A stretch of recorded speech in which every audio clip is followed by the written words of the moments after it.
Hello again. This is part 2 of the story about my Uncle Smoky. Everything that I have out here was made in America. And by the time we reach the end of this video, you will know full well why that's the case. I have a Dr. Grayboe pipe, and in it, some Cornell and Deal Yorktown. I'm using a Zippo and a tamper that I made. And that piece of antler came from a buck that was born in America. I'll tell you an interesting story. When Uncle Smoky passed away, he was 90 years old, in great health. Just his heart quit and he was gone. And so then we had to figure out how to handle the memorial service, and he lived down in Foley, Alabama at the time, so we had to drive down there from Arkansas. And I was just devastated because it was just like I had lost a father, my second father. And my mother called me and she said, this is when the service is going to be. They're having this memorial service at this Baptist church. This is when it's going to be. And she said that the funeral director has told your aunt that they're not going to be able to have a color guard there to present his military honors. And boy, I'll tell you, I'm a little bit ashamed to say what I told my own mother. But I'm going to tell you. I said, Mom, this is bullshit. That man served in the Army Air Corps in World War II, flew as a nose gunner on a plane over Japan, and you're telling me they're not going to have a color guard? He's not going to have military honors? She said, that's what they're saying. I said, I'm going to see about this. So I hung up and I told my wife, I said, we got to do something. She contacted some of her friends who knew a little bit about, had a little military background, and one of her friends talked to her father and said, you need to get a hold of Fort Knox and find out through their casualty and loss department what to do. The next morning, the email that my wife had sent to Fort Knox got something done, because it was not 7:59 a.m. It was not 8:01 a.m. At 0800 hours, 8 o'clock a.m. on the nose, my telephone rang. And when I picked it up, I've never heard such a southern drawl. Now, I am a southern redneck, but what I heard on the other end of this phone, this guy was way down south in Alabama. I won't do this justice, but this is kind of how the conversation went. Mr. Higgins, this is Sergeant Lance. I'm over the casualty and loss department in Fort Rucker, Alabama. And I have been forwarded your email from Fort Knox. And I want you to rest assured that your uncle will have his honors at his memorial service. I just need to know where and when that service is going to be. And I'm sitting there, I can't speak. Tears are running down my face. I'm going to have to turn this off right now. Sorry about that. Yeah, he told me Uncle Smoky was going to have his color guard. He would have his honors at his memorial service. So we drove down there, and when we pulled up at that church, the soldiers were getting out of their vehicle to go in and perform the service. That was something. My Uncle Smoky was cremated, and his request was that his ashes be dispersed in the White River in Arkansas, in 2 different areas. He wanted his ashes in the south part of the White River, where the water's wide and muddy, looks like a small Mississippi River, where we used to fly fish for those Kentucky bass. Half of his ashes down there, and the other half in the upper portion, northern part of the state, where the White River's clear and cold and has trout and is just beautiful in the mountains. So my aunt asked my brother and I to do that. So we figured out a time that we were going to go down to the lower portion of the White River, down there where the water's muddy. we took my bass boat and we went down there, and I kind of had something in mind. We got down there and we went to an area where it looked like there should be Kentucky bass in a bend of a river.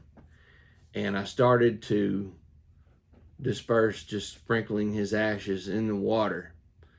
And my brother was back in the back of the boat. And as I was concentrating on what I was doing, I heard him say, "Hey, Cliff." And I turned around and looked, and he was pointing up in the sky. And I turned around and looked up, and there was a bald eagle flying up over the White River, flying up the river. One of the most beautiful things I've ever seen in my life. And we were speechless. We just couldn't say a word. So we got that done, and I had this in mind to do, and I told my brother, I said, at Uncle Smoky's memorial service, they had the color guard there, and they folded the flag, they played taps, folded the flag, presented the flag to my aunt. But they didn't do a 21 gun salute. They don't do that anymore. He said, "Yeah, I know." I said, "We're going to give him a 21 gun salute." And I had already taken my 1911 semi-automatic pistol and placed it in the glove box of my boat with 3 magazines. And those old World War II style 1911s, the magazine holds 7 rounds. So 3 magazines, 7 rounds each, should be 21 bullets and should be a 21 gun salute. So I took them out and I said, "This is what we're going to do. There were no other boats around. I said, "We're just going to fire this thing into that bank over there." And so I said, "Here you go." I handed him the pistol and the magazine. He put it in there and he fired 7 rounds. And he handed it to me. I took the magazine, put a fresh magazine in, and I fired 7 rounds. I took the 3rd magazine I had in my pocket. What he didn't know was I'd only put 6 bullets in that magazine. I handed it to him, and he fired 6 rounds. And when the action stayed open, he looked at me funny. I said, "That's 20. He said, "Yeah, 20. I said, "You're going to fire the 21st round through Uncle Smoky's shotgun." What he didn't know was that I had found, after Uncle Smoky passed away, down in his basement in a bucket, gun parts, a barrel, a stock, the action, the trigger.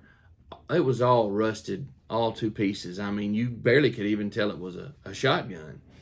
I laid it all out and saw that it was all there. He had messed around through the years trying to get this old J.C. Higgins pump action 12 gauge shotgun to work and just given up on it, I guess, and had it in a barrel over in the corner, and it just rusted down there in Alabama. The air is so salty and humid, metal just rusts like crazy. So this is all brown and rusted. Well, I had taken all those parts, and through my time as a cowboy action shooter, I knew a really good gunsmith that's about 3 hours away from my house in Arkansas. And I asked him if he would take that gun and clean it up as best he could, put it all back together. So I told my brother, I said, "You're going to fire the 21st shot through Uncle Smoky's shotgun." And I opened the rod box on my bass boat where we keep our fishing poles. All I had in there was that gun. I pull out this, and it looks almost new. I pulled out his J.C. Higgins 12 gauge pump action shotgun, and I handed my brother 1 shell, and he put it in there and fired the 21st shot of our Uncle Smoky's 21 gun salute into the bank of that river with his shotgun. And I still have that gun to this day. Fast forward a few weeks, we went to the northern part of the White River, and we were going to disperse the rest of his ashes in the clear, beautiful, cold water that has trout, where Uncle Smoky used to love to trout fish.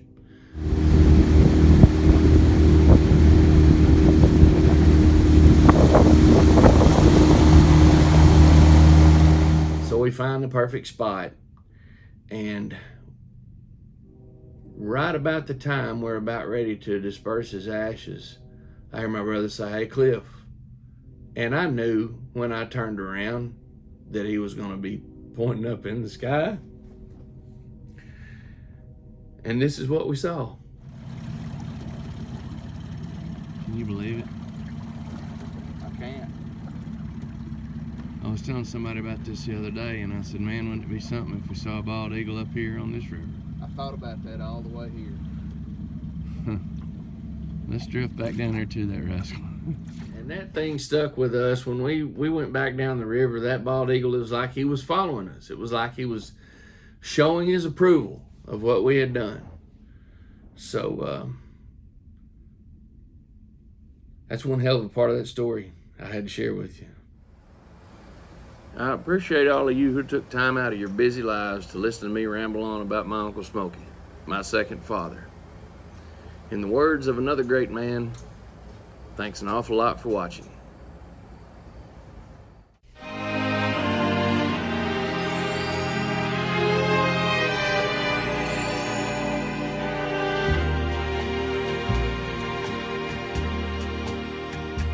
Don't look so sad. I know it's over, but life goes on, and this old world will keep on turning. Let's just be glad we had some time to spend together. There's no need to watch the bridges that we're burning. Lay your head upon my pillow. Hold your warm and tender body close to mine.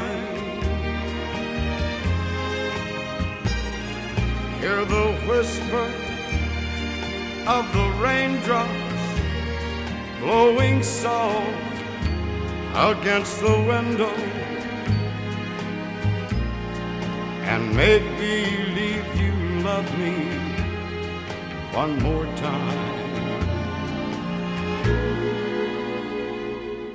For the good time.